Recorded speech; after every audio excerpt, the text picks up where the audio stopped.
প্রিয় শিক্ষার্থী এবং অভিভাবকবৃন্দ, আপনাদের সবাইকে জানাই আমাদের স্টারডেমি চ্যানেলে শুভেচ্ছা অভিনন্দন। অনেক দিন থেকে আমরা আমাদের এই স্টারডেমি চ্যানেলে কাজ করতে পারিনি, কারণ আমাদের বিভিন্ন ব্যক্তিগত অসুবিধা থাকার কারণে। আমরা আজ থেকে আবার শুরু করেছি। আশা করেছি আমরা ক্লাস 6 থেকে 12 পর্যন্ত প্রতিটি বিষয়ে আমরা ক্লাস নিব এবং আমাদের এই চ্যানেলে আরও বিভিন্ন সাবজেক্ট বিশেষজ্ঞ স্যাররা ক্লাস করাবেন। আমরা এই পদক্ষেপটা নিয়েছি কারণ এখন সবারই ঘরে বড় মোবাইল আছে। সেই বড় মোবাইল থাকার কারণে অনেক ছাত্রছাত্রীরা অফলাইনে ক্লাস, বিশেষ করে নবম এবং দশম শ্রেণীর ছাত্রছাত্রীরা অফলাইনে টিউশন করতে পারেননি টাকার অভাবে। সেই টাকার অভাবে টিউশন করতে পারেননি, সেই কথা আমরা মাথায় রেখে আমরা এই ডিজিটাল মাধ্যমে আমরা তাহাদেরকে যদি সহযোগিতা করতে পারি, তাহলে যদি আমাদের এই ভিডিওগুলো দেখে একজন ছাত্রের ভবিষ্যৎ ভালো হয়ে যায়, পড়াশোনার রেজাল্ট ভালো হয়ে যায়, তাই আমরা এখানে সার্থক হব। তাই আমাদের চ্যানেলটি এখনও যাহারা সাবস্ক্রাইব করনি, সবাই সাবস্ক্রাইব করে নিন এবং বন্ধু বান্ধবদেরকেও জানিয়ে দিন।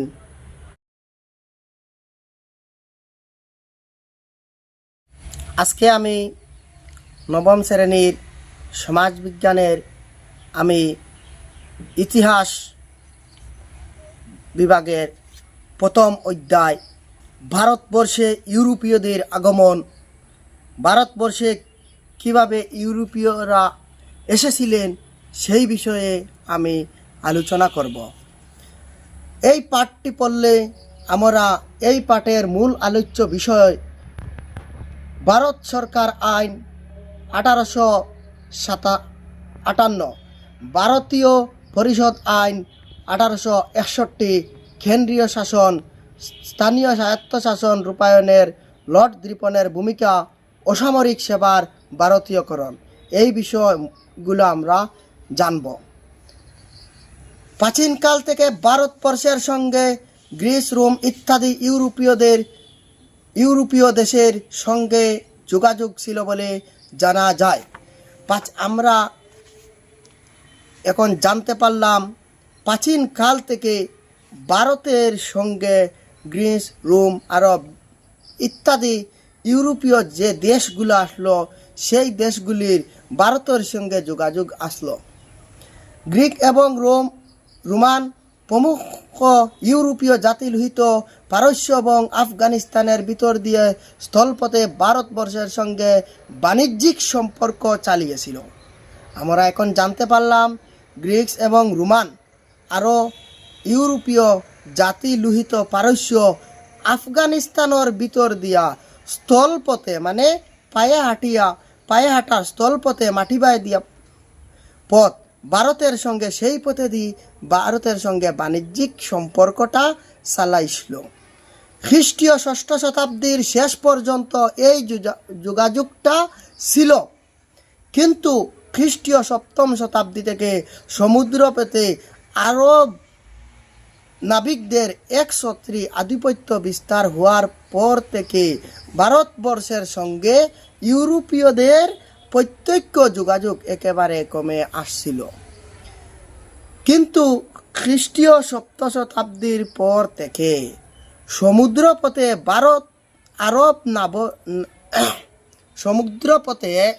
আরব নাবিকদের একটি বংশ যখন বিস্তার হইছিল, এই ভারতবর্ষের সঙ্গে তখন ইউরোপীয়দের প্রত্যক্ষভাবে যোগাযোগটা একবারে কমে গেছিল। বিশেষ করে খ্রিস্টীয় দ্বাদশ শতাব্দীর ধর্মযুদ্ধকে কেন্দ্র করে কনস্টান্টিনোপল তুর্কি বাহিনীর দখলে 1453 খ্রিস্টাব্দ যাওয়া ভারতের সঙ্গে পাশ্চাত্যের দেশগুলির সরাসরি সম্পর্ক ব্যাহত হয়েছিল। তুর্কীয় দখলদারীন আরব দেশের মধ্যে দিয়ে ইউরোপীয়দের সরাসরি পথ বন্ধ হয়ে যাওয়ায় ভারতের সঙ্গে বিকল্প পথের প্রয়োজন অনুভব করেছিল।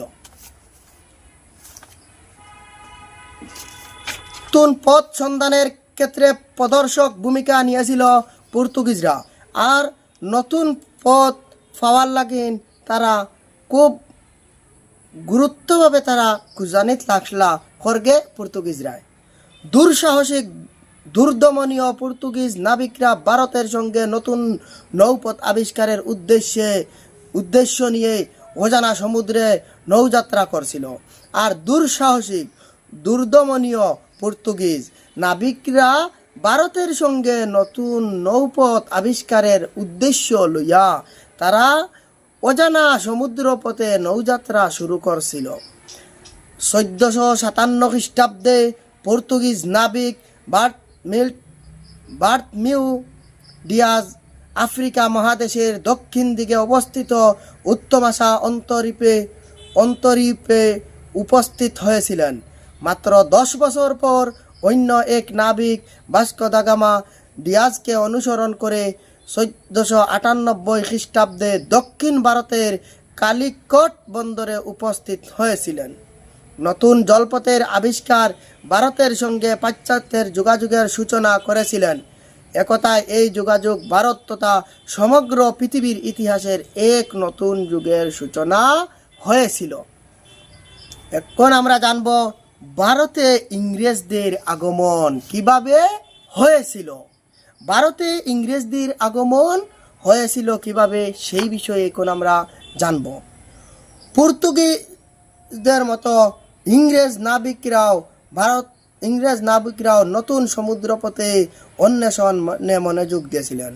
পর্তুগিজরা যেভাবে ভারতের লগে সম্পর্ক রাখার লাগেন সমুদ্রপথে পথ বাগসলা খুঁজাইয়া, সেইভাবে ইংরেজ নাবিকরাও সেইভাবে তারা সমুদ্রপথে ভারতের লগে যোগাযোগ পাইবার লাগিন তারা রাস্তা খুঁজানির লাগিন তারা খুব মনোযোগ দিয়া রাস্তার সন্ধান পাওয়ার লাগিন বারইছিল। 1580 খ্রিস্টাব্দে ফ্রান্সিস ডেক নামের ইংরেজ নাবিক জাহাজের পৃথিবীর প্রদক্ষিণ করতে সমর্থ হয়েছিলেন। 1582 খ্রিস্টাব্দে রেভলফিটস নামের আরেক নাবিক ভারত এবং ব্রহ্মদেশ ভ্রমণ করে সমগ্র ইংরেজ জাতির জন্য গৌরব অর্জন করেন। পর্তুগিজ সদাগরদের মতোই ইংরেজ সদাগররাও ভারতের সঙ্গে ব্যবসা বাণিজ্যে মনোযোগ দিতে চেয়েছিল। বাণিজ্যিক সুবিধা লাভ করার উদ্দেশ্যে 1599 খ্রিস্টাব্দে জন মিল্টন হল নামের এক ইংরেজ নাবিক ইংল্যান্ডের রানী এলিজাবেথের কাছ থেকে একটি অনুরোধপত্র নিয়ে প্রথমবারের মতো ভারতে প্রবেশ করেছিলেন। পর্তুগিজ সদাগরদের মতোই ইংরেজ সদাগররাও ভারতের সঙ্গে ব্যবসা বাণিজ্য করার লাগে মনোযোগ দিতে চাইছিল বাণিজ্যিক সুবিধা করার উদ্দেশ্যে। আর 1599 খ্রিস্টাব্দে জন মিল্টন হল নামের একজন নাবিক ইংরেজের রানী এলিজাবেথের কাছ থেকে একটি অনুরোধপত্র নিয়ে প্রথমবারের পয়লা তাইন ভারত প্রবেশ করলা। ইংল্যান্ডের রানী এলিজাবেথ এই কোম্পানিটিকে দক্ষিণ আফ্রিকার দিক দিয়ে অবস্থিত উত্তমাশা অন্তরীপ থেকে শুরু করে দক্ষিণ আমেরিকার মেগেলান প্রণালী পর্যন্ত বিশাল সাগর এলাকায় 15 বছর ব্যবসা বাণিজ্য করার অনুমতি প্রদান করছেন। এই কোম্পানিটি সমুদ্রপথে ভারতবর্ষে উপস্থিত হওয়ার আগে সুমাত্রা, জাভা, মালাঙ্কা ইত্যাদি স্থানের সঙ্গে মশলা ব্যবসা শুরু করেছিল। 1608 খ্রিস্টাব্দে ইংল্যান্ডের রাজা জেমস ভারতের সঙ্গে ব্যবসা বাণিজ্য করার উদ্দেশ্যে ক্যাপ্টেন উইলিয়াম হকিস নামের একজন ব্রিটিশ সদাগরের মাধ্যমে মুঘল সম্রাট জাহাঙ্গীরের কাছে 1605 থেকে 1627 একটি আবেদনপত্র প্রেরণ করেছিলেন। হকিস তাপ্তি নদীর মোহনা দিয়ে সুরাট বন্দরে উপস্থিত হয়েছিলেন। ক্যাপ্টেন হকিস প্রায় 2 বছর সময় মুঘল সাম্রাজ্য থেকে সম্রাটের কাছ থেকে ব্যবসা বাণিজ্যের চুক্তির সুযোগ সুবিধা আদায়ের চেষ্টা চালিয়েছিলেন। ক্যাপ্টেন হকিসের বাণিজ্য চুক্তির আবেদন সম্রাট জাহাঙ্গীর নামঞ্জুর করেছিলেন। আর 1651 খ্রিস্টাব্দে ইংল্যান্ডের রাজা জেমস স্যার থমাস র নামের আরেকজন ইংরেজকে পুনরায় আবার জাহাঙ্গীরের কাছে পাঠাইছেন।